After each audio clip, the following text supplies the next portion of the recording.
He's Tim. And he's Harry. And we're about to turn paper sideways.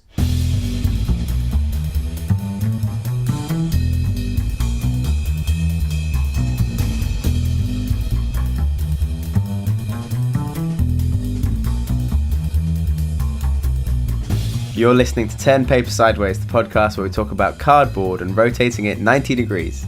We talk about all things Magic the Gathering, from current affairs to our favourite format, Commander.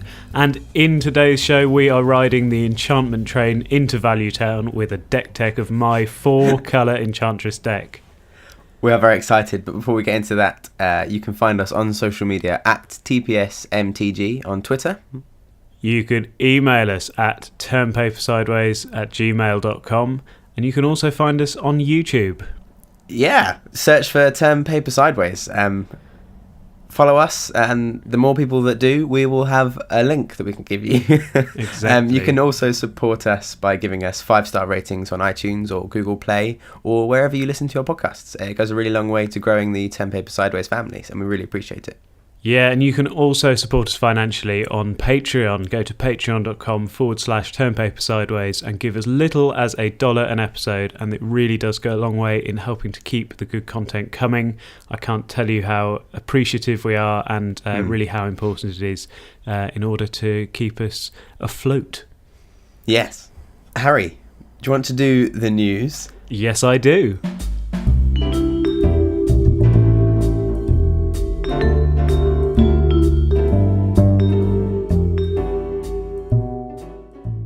Harry, I got a pre-constructed deck from Commander 2018. Which pre-constructed deck did you get? I got the Bant Enchantments one, and I'm very excited about it. What I'm most excited about is the conversation we're about to have is essentially for me, and it will help me build my new deck. I hope so. So have you played a game with it yet? Not yet. I've ripped it apart. Well, no, I've dismantled it. I haven't ripped any cards, I promise. Yes, I'm going to be building Kestia rather than the Planeswalker, so I'm very excited about having a Bestow commander. Awesome. I look forward to hearing more about it, and I do hope that today provides you with some ideas. I have got a piece of news. I saw the best turn 1 the other day I've ever seen.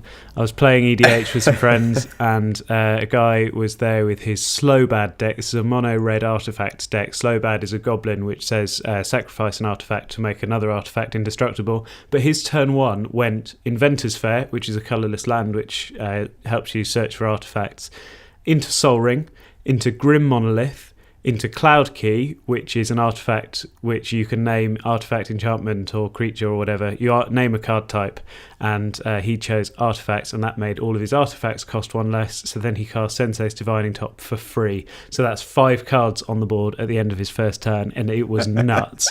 He did eventually go on to win that game. It was quite a long and grindy game, but that turn 1 definitely set him up for it, and it was definitely the best turn 1 I've ever seen. It was nuts. Inventor's Fair, Sol Ring, Grim Monolith, Cloud Key, Sensei's Divining Top. That's stupid.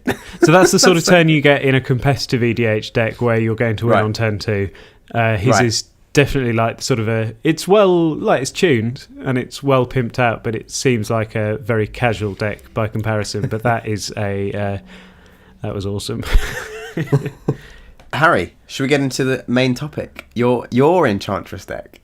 Yes, let's. So my Enchantress deck, this is a deck I've been building for ages. I saw the idea on Game Nights Festival when Melissa DeTora played her green-white Enchantress deck, and I decided to build a 4-colour Enchantress deck. So we thought it would be really good to talk about it now. We've been talking about it for weeks without a lot of context, and so you might have heard us mention it in lots of different situations.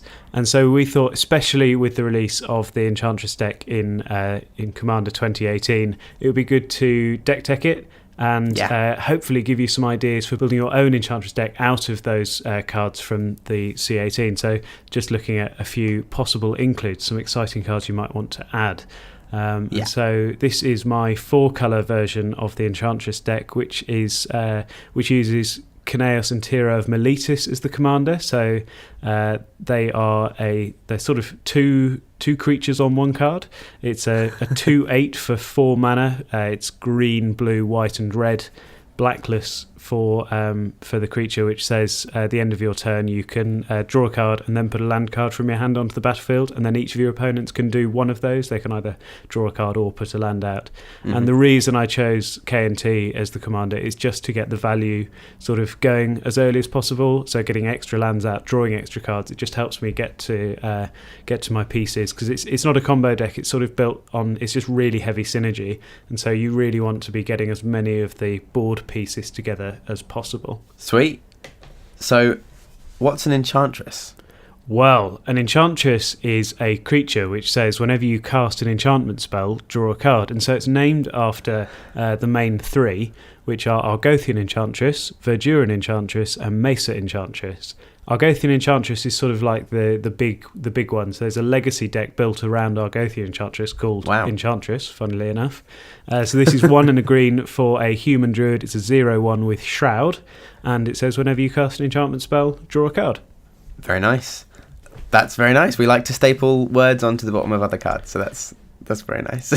Yeah, so the idea is that with all of these cards, you're just going to be making all of your other enchantments cantrips, and so they're going to replace themselves, or hopefully if you've got several of these creatures out, you're going to be able to replace them 2-fold or 3-fold and really go off. So there's also Verduran Enchantress and Mesa Enchantress. Each of these cost 3. They're 1 green and 1 white for 0/2s, and they say whenever you cast an enchantment spell, you draw a card.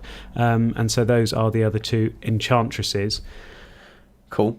So we've got a new one in M19, which is Satyr Enchanter. It's kind of a mash between the two. It's for 1 green-white. You get a 2/2 creature, Satyr Druid, and it says whenever you cast an enchantment spell, draw a card. So it's just another Enchantress. Yeah, there's one of my favourite ones is Eidolon of Blossom. So this is 2 green, a little bit more expensive, but it's an enchantment creature for 2. It's a 2/2 with Constellation. So whenever Eidolon of Blossoms or another enchantment enters the battlefield under your control, draw a card. And so this triggers itself. It replaces itself when it enters the battlefield, but it will also trigger all of your other Enchantresses as well, which is really nice. Yeah, that's really nice. And there's one more Enchantress, which is Enchantress's... Oh, this is a difficult word to say multiple times. Enchantress's Presence. It's an enchantment, so it's not a creature. For 2 and a green, it says whenever you cast an enchantment spell, draw a card. So this one triggers all your other Enchantresses, but it does the same effect from then on.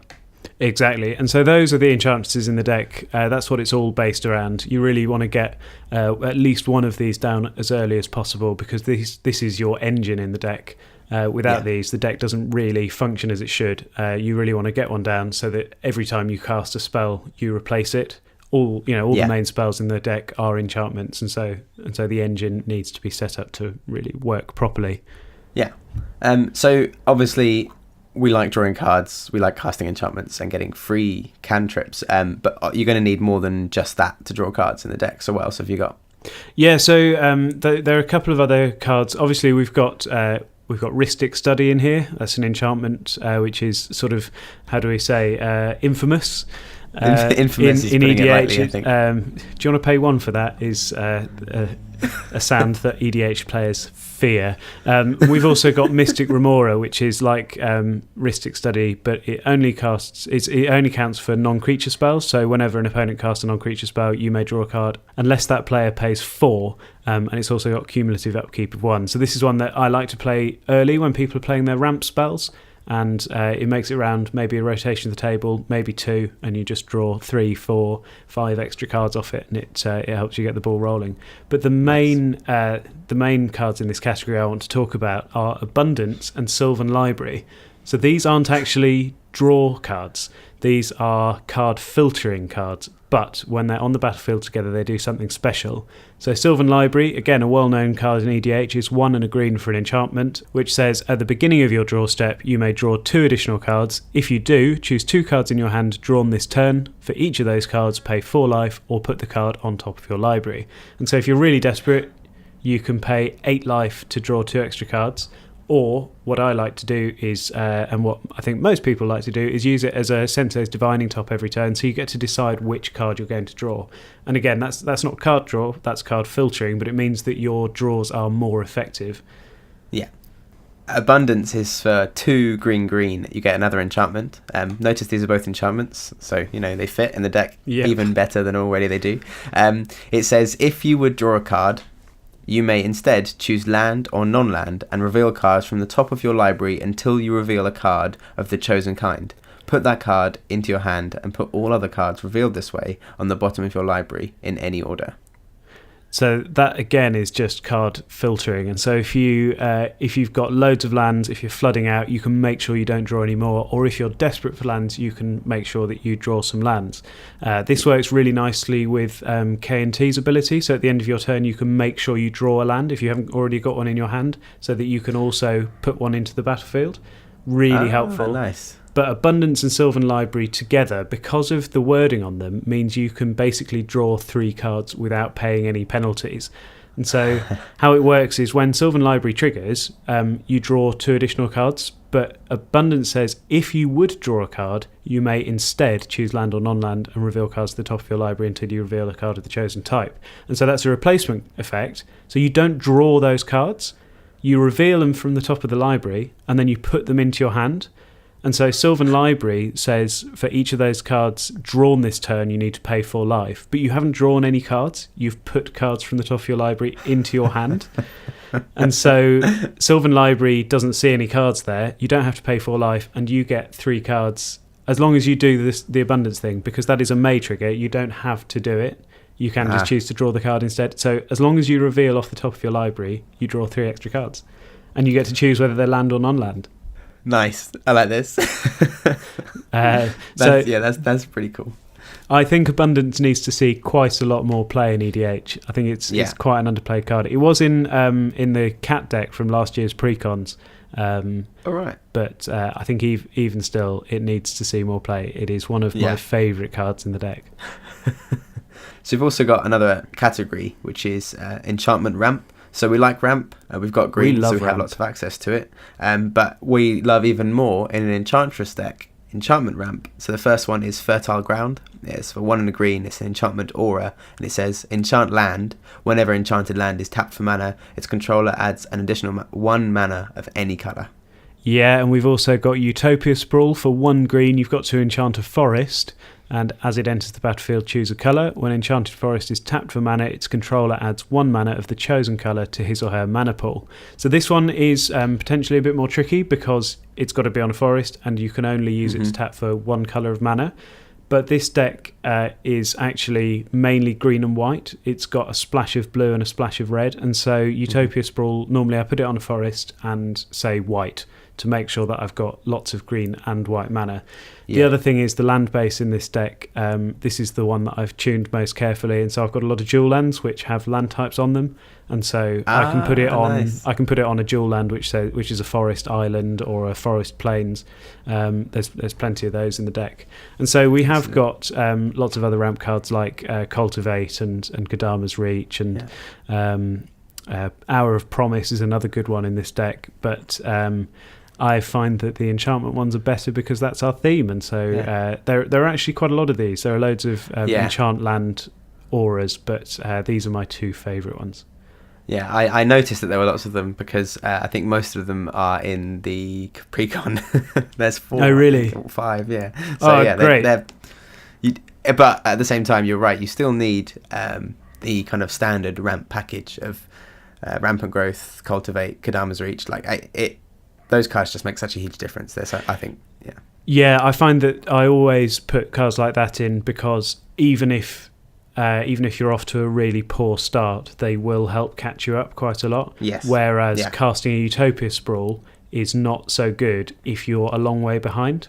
Yeah. Whereas Cultivate will start to get more lands out of your deck, etc. But the nice thing about Utopia Sprawl is if you draw it late and you've already got all the mana you need, but you've got a couple of Enchantresses on the board, for 1 mana you can draw a card or 2.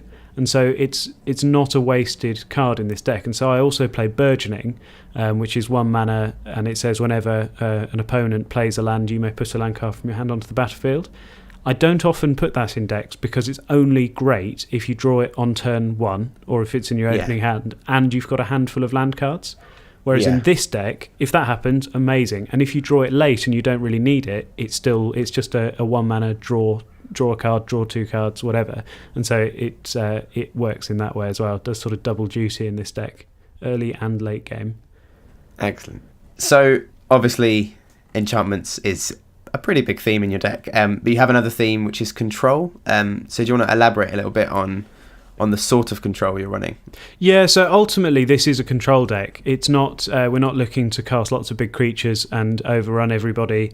We're not looking to combo out with graveyard sort of stuff or anything like that. It's basically just a synergy control deck, and so we want to lock down the board. We want to make sure our opponents can't touch our stuff. We want to be left alone so that we can just sit back and draw cards for the rest of the evening. And the way we do this is by casting enchantments such as Darksteel Mutation, which is 1 and a white for an enchantment aura, and it says enchanted creature is an insect artifact creature with base power and toughness 0/1 and has indestructible.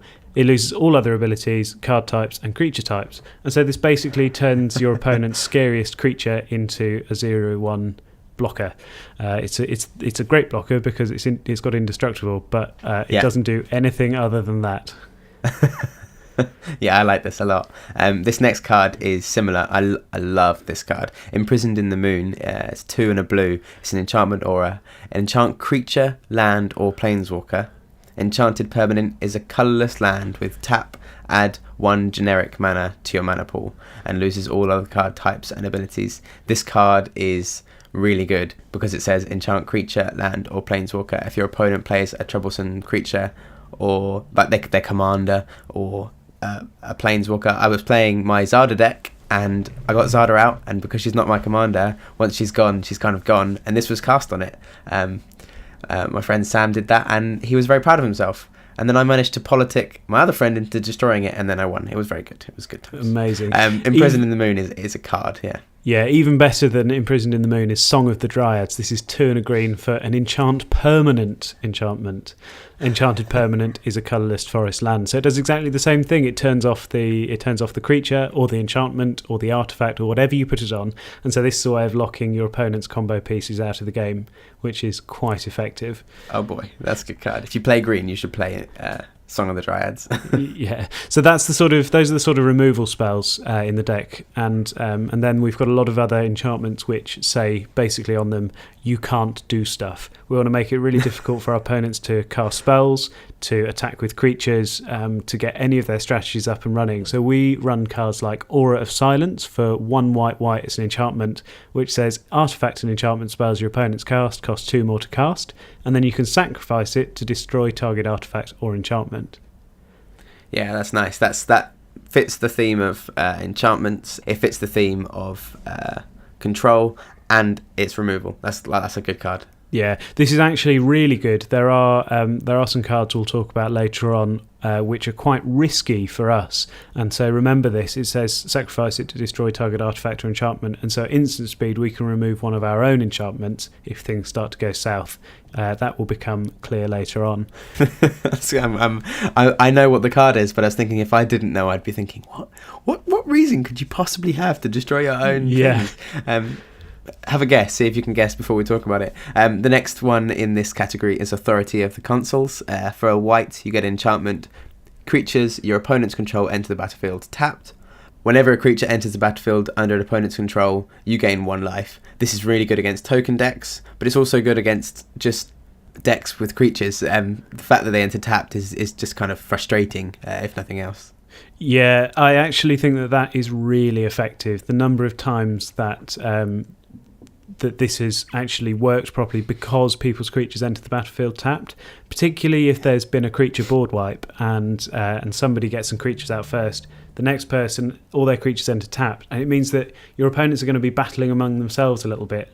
so that because your creatures don't enter tapped, they enter untapped, and so the person with the tapped creatures is often the person to be attacked. But also, the amount of life I've gained off this card is unreal. If this is allowed to stay out on the board. This is actually sort of combo hate.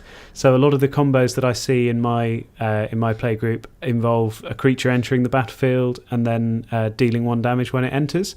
And so this stops that from winning, because they can't. Every time the creature enters, I gain 1, and then they. So things like it's Murderous Redcap is the creature I'm thinking of, and so that stops that combo from working. I hadn't thought about the fact that this kind of turns off infinite combos where part of that combo is a creature entering the battlefield and dealing damage. That's because you gain infinite life. That's really cool. The next one is Solemnity. For 2 and a white, you get an enchantment that says players can't get counters. Counters can't be put on artifacts, creatures, enchantments, or lands. So this stops Infect. What other sort of stuff does it stop? It stops. So there's a powerful Marchesa deck in my playgroup, and so when all your creatures have Dethrone in Marchesa, and so whenever they attack the player with the highest life, they get a +1 counter. Creatures with +1 counters on them don't die. Basically, they come back at the end of turn, and so that stops that. It stops a lot of infinite combos. So things like Persist or Undying. A lot of combos revolve around that, so it stops that from happening. It also just stops Atraxa decks, even if they're sort of really basic +1/+1 counters, big creatures decks. It stops those from working, and so there are a lot of strategies that Solemnity sort of stops in their tracks. I also did run a combo with this with a card called Decree of Silence. I took it out because it's so horrible.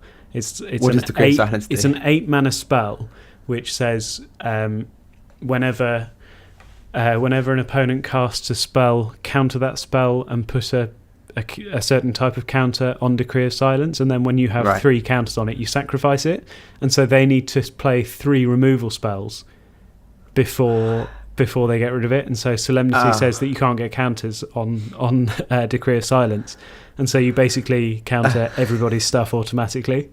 That's horrid. I played it once, it worked. My opponents didn't concede. We carried on playing, and I eventually won. But it took a long time, but that combo allowed me to do it by setting up a bit more, and it was horrible. So I took Decree of Silence out of the deck, but I left Solemnity in because it's a really good toolbox card. Part of the control package is a sort of pillow fort package.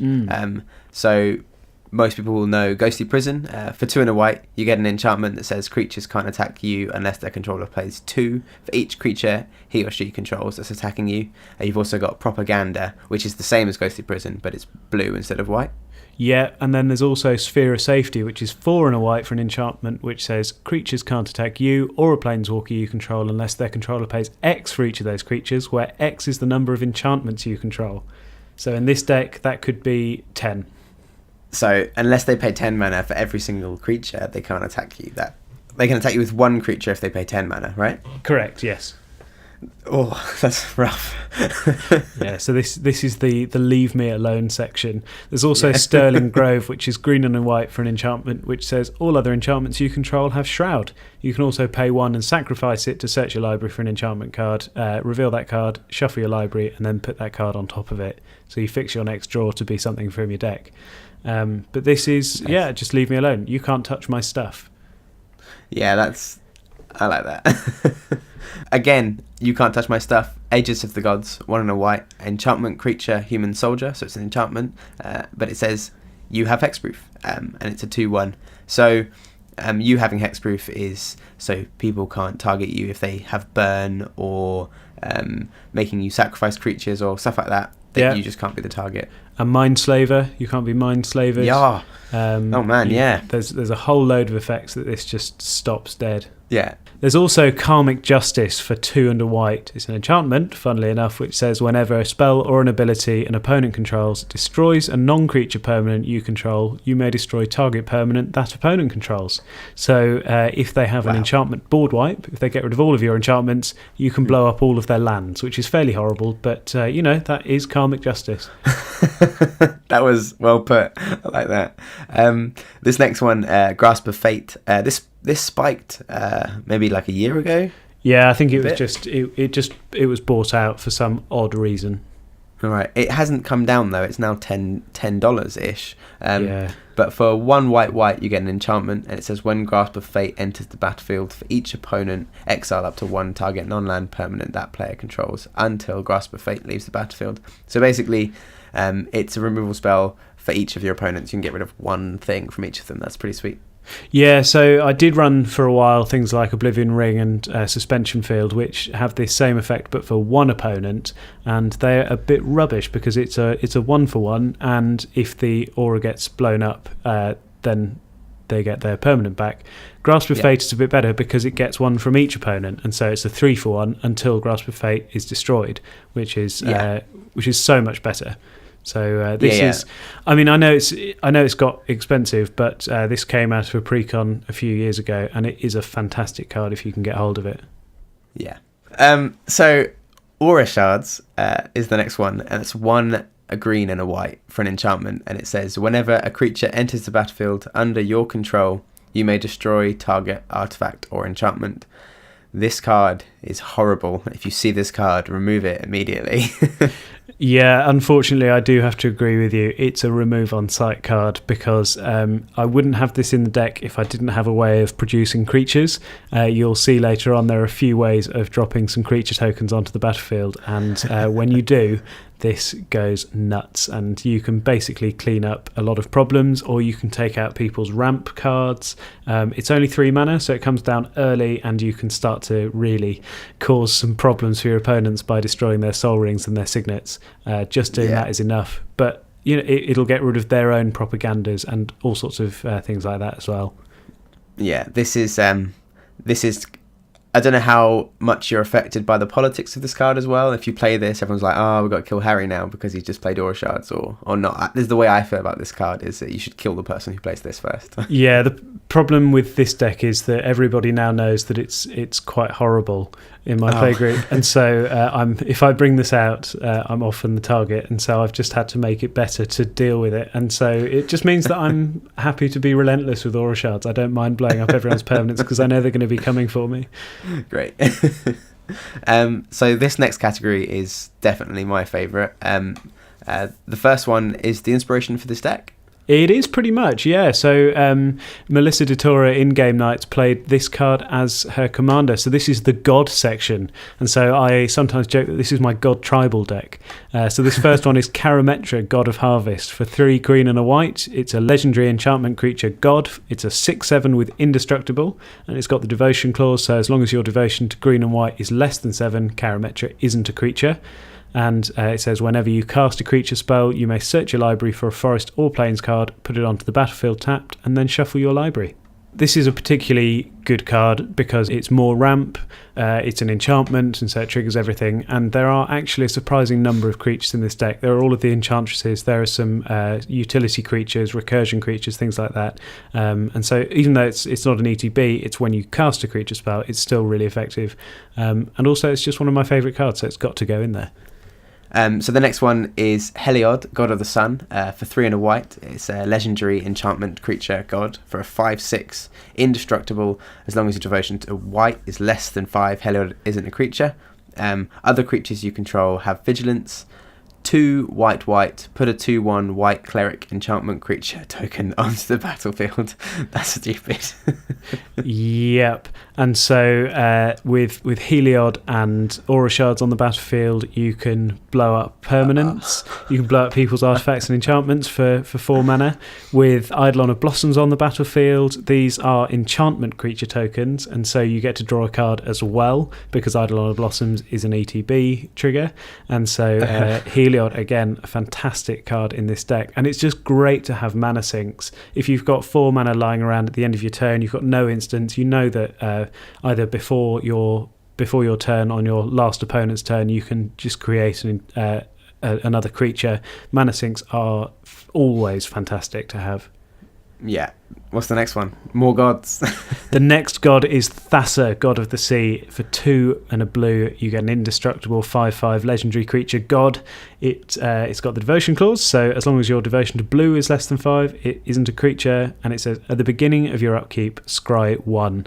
And for 1 and a blue, target creature you control can't be blocked this turn. And so these creatures don't actually get turned on as creatures very often. They're usually sitting there as enchantments. Karametra and Heliod are the most likely to become creatures, and so then it's quite nice to have a 6/7 or a 5/6 indestructible beatdown creature. Thassa very rarely becomes a creature, but she does say that Heliod can't be blocked if you pay 1 and a blue, which is quite nice. But just for 3 mana, being able to scry 1 every upkeep is really good. Yeah, that's cool. So these are only 3 of the gods. There are 15 in total. Not all of them you can play because of colours, but there are only 1, 2, 3, 4, 5 that you can't play. Yes. That can't be right. That's right. Why are you not playing more than this many? So I have previously had Keranos, God of Storms, which is quite a fun card in EDH. It's not a particularly optimal card in this deck. It triggers once per turn, and you get to either draw an extra card or deal somebody 3 damage, I think, off the top of my head. It's not particularly good in this deck, and so I did take it out, even though I really like it. But I have sort of as a flex slot. Sometimes I put it in, sometimes I have it out, because I have a deck with this as the commander. It's Ifara, and so that's the blue and white god, which says if a creature enters the battlefield during your last turn, you draw a card. So if at the beginning of each upkeep, if a creature entered the battlefield under your control, you draw a card, and so it's just an extra card draw engine. And as you've seen with Heliod, and there'll be some more cards later on, there are a lot of creatures entering the battlefield if we've got up and running properly. And so Ifara does sometimes get a role in the deck. I like to sort of have a few flex slots, so I've always got a couple of cards that I'm trying out. And so Keranos was in one of those slots, Ifara has been, and they change because there is just too many cards to play, and so I always make sure that I give a new card the focus for a little while, and then once I cast it, I might change it up into something else that I want to try out. Yeah. EDH decks are never finished. Exactly. So ultimately, we are going to lose our enchantments. With all of this good stuff, people are going to get rid of our cards. There are plenty of good enchantment board wipes if you know where to look. And so one of the best cards in the deck to deal with that is Open the Vault. It's 4 white for a sorcery. It says return all artifacts and enchantment cards from all graveyards to the battlefield under their owner's control. And it also says auras with nothing to enchant remain in graveyards. And so this is definitely going to be better for you than your opponents. It's a symmetrical effect, and so everybody's going to get all their artifacts and enchantments out, but hopefully you're going to have more enchantments than anyone else in your graveyard, and so you're going to get the most value off this. And because you're the one casting it, if you're not going to get the most value off it, you just don't cast it yet, you wait till later. Yeah, I love this card, and I love the flavor text that when the vaults are empty, everyone is rich. Nice. That absolutely describes this card. I love this. So it could be a bit of a group hug card. I think it's the flavour there. Yeah. So this next card, Monk Idealist, is this in the deck, or is this not in the deck? This is currently in the deck. So Monk Idealist is 2 and a white for a creature, human, monk, cleric. And when Monk Idealist enters the battlefield, return target enchantment card from your graveyard to your hand, and it's a 2/2. This is the exact same card as Auramancer. Yep, it's identical except for the name. Yeah, Auramancer's in the deck as well. I'm thinking about taking this out because it's a one-time effect. There's not a huge amount of creature recursion. There's no flicker in the deck, and so although this is really handy in a tight spot, it doesn't do a huge amount of work. So I'm thinking of replacing it with Hannah, Ship's Navigator. This is 1 white and blue for a legendary creature, Human Artificer. It's a 1/2, which has, for 1 white and blue, and tap it, return target artifact or enchantment card from your graveyard to your hand. And so, although you've got to wait a turn to do it, you can do this every turn. Every turn you can get your best enchantment card out of your graveyard so that you can start casting them again. Yeah, that's pretty nice. Why not both? Purely space in the deck. There are too many good enchantment cards. Okay. So all this exciting moving around with enchantments and moving them into the graveyards, getting them back, and controlling your opponent, stopping them from attacking you, drawing all of the cards. Hopefully all of the cards. Hopefully all of the cards.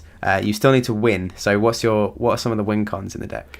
Well, there are a few. My favourite, and possibly the favourite of enchantment players everywhere, and this card was also included in the C18 enchantment deck, is Sigil of the Empty Throne. It's 3 white for an enchantment, which says whenever you cast an enchantment spell, create a 4/4 white angel creature token with flying.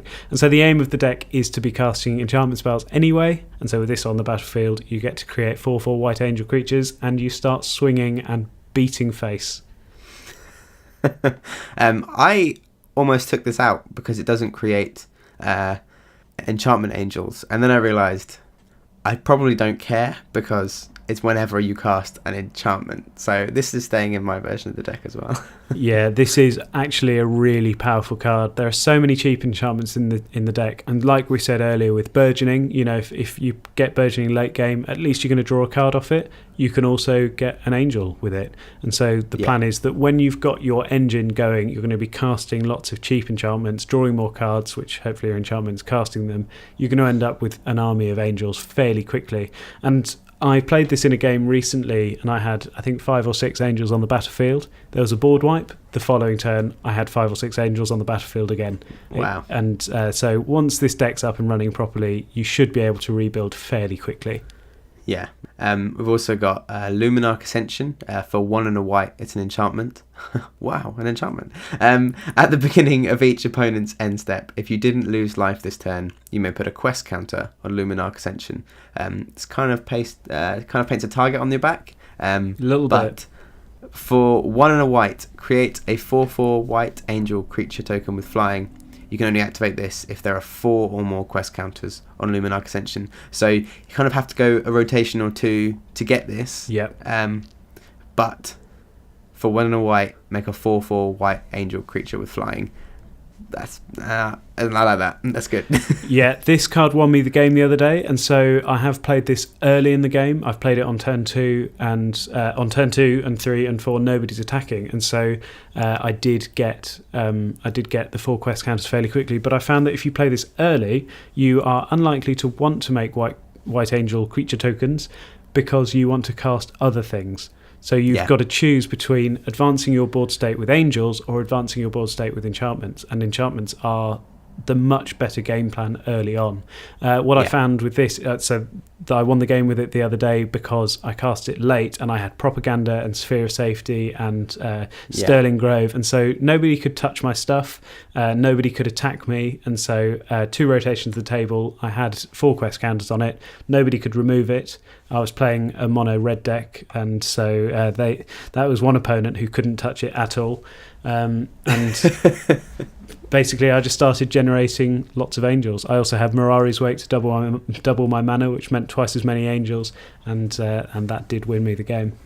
Oh man, Mirari's Wake's bonkers.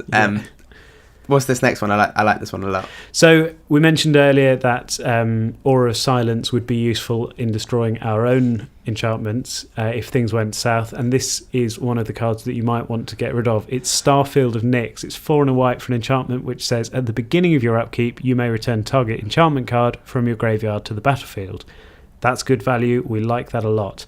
It also says as long as you control 5 or more enchantments, each other non-aura enchantment you control is a creature in addition to its other types and has base power and toughness each equal to its converted mana cost.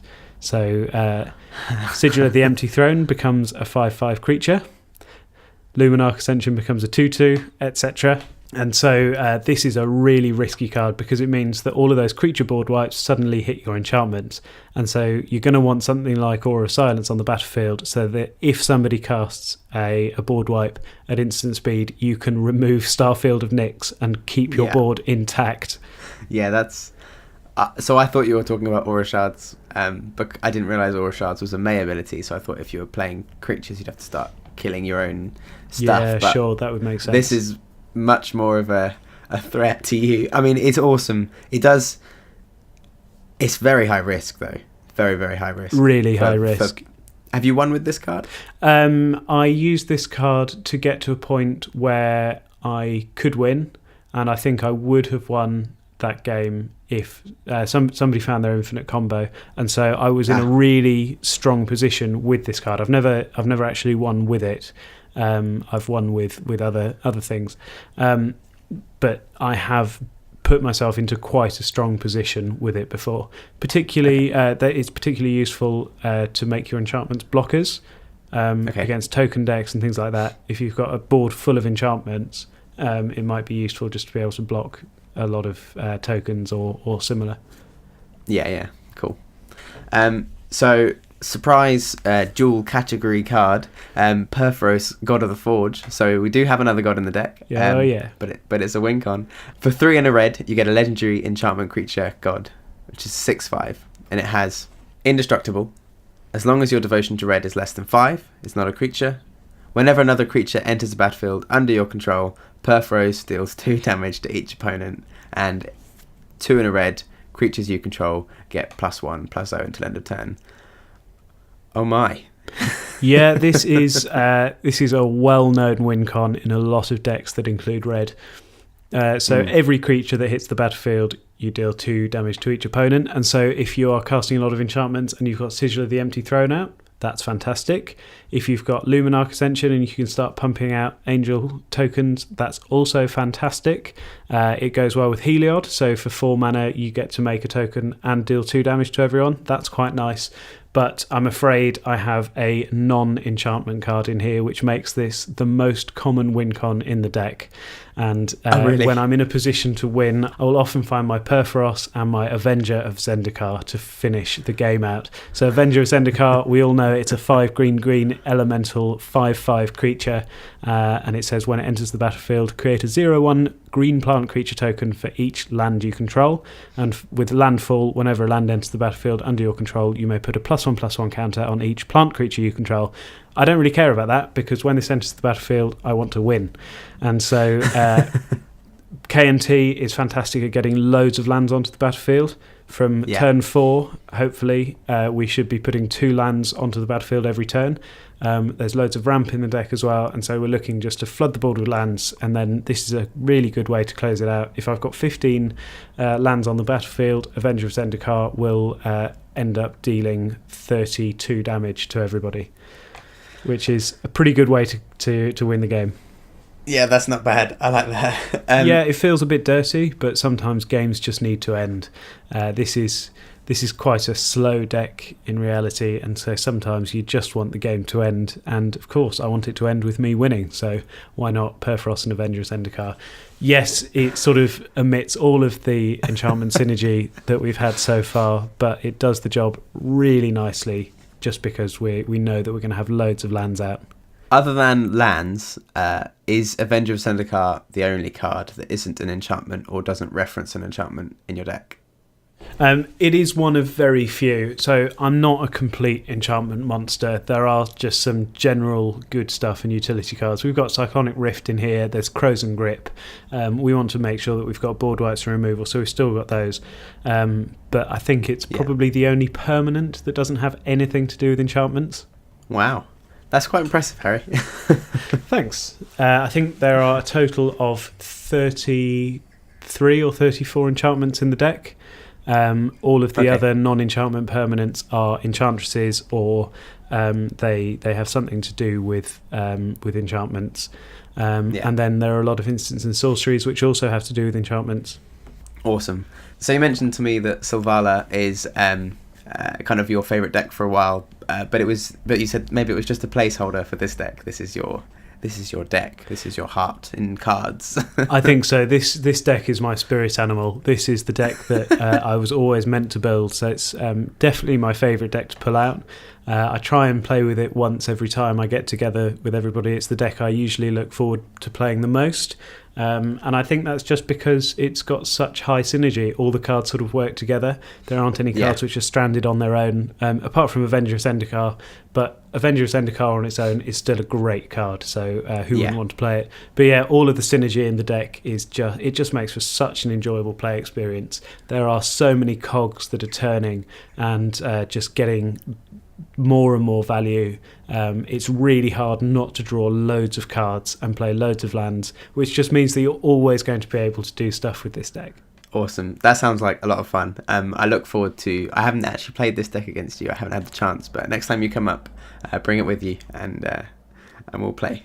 That's the deck, and it is sweet. I'm glad you did this, because now I can make my enchantment deck better. Yeah, I really hope that all of you listeners who have bought the enchantment deck from Commander 2018 have heard something that excites you, and include that you're going to go out and buy something you might not have thought of. There are we'll post the deck list in the show notes as well, so you can see all the other cards that weren't mentioned here, but what we've mentioned here are, I think, the most interesting in the deck. Yeah. There's another card, Harry, that's not in your deck, but it's our kind of card of the week. Do you want to tell us about this? Oh, yeah. Card of the week? So we like to pick a card that is not so well known, if we can, and usually it likes to go with the theme of the deck we are deck teching, and so this one is no different. I haven't got this in my deck at the moment, but I am seriously thinking about putting it in. It's Carpet of Flowers. For 1 green, it's an enchantment which says, during your main phase, you may add up to X mana of 1 colour to your mana pool, where X is the number of islands target opponent controls. So if there's a blue player at the table, you get lots of mana. This is so weird. Such a specific card, but I love it. Yeah, sort of a bit of blue hate. I don't think this sees a lot of play, and I think it probably should. This is fantastic, and so I think this might go in my deck. We've got a lot of blue players in my play group. I think there are a lot of blue players in every play group. Blue is probably the most popular colour in Magic. I would hazard either blue or black for sure, and I think even if they're not mono blue players, they're definitely, like, there's always going to be someone playing blue on the table. Hopefully it's one of your opponents. I hope so. Awesome. Well, I think that's about all we've got time for. Yeah, if you want to find us on social media, you want to discuss this deck with us, you want to tell us about your enchantment deck, you can do so on Twitter at TPSMTG.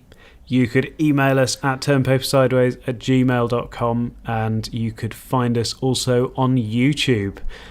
For all of these details and more, you can see the show notes. We will put the deck list there, and we do want to hear about your Enchantress decks.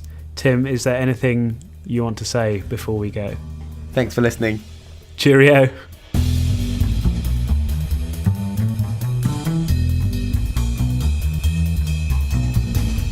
Tim, is there anything you want to say before we go? Yes. No, probably not.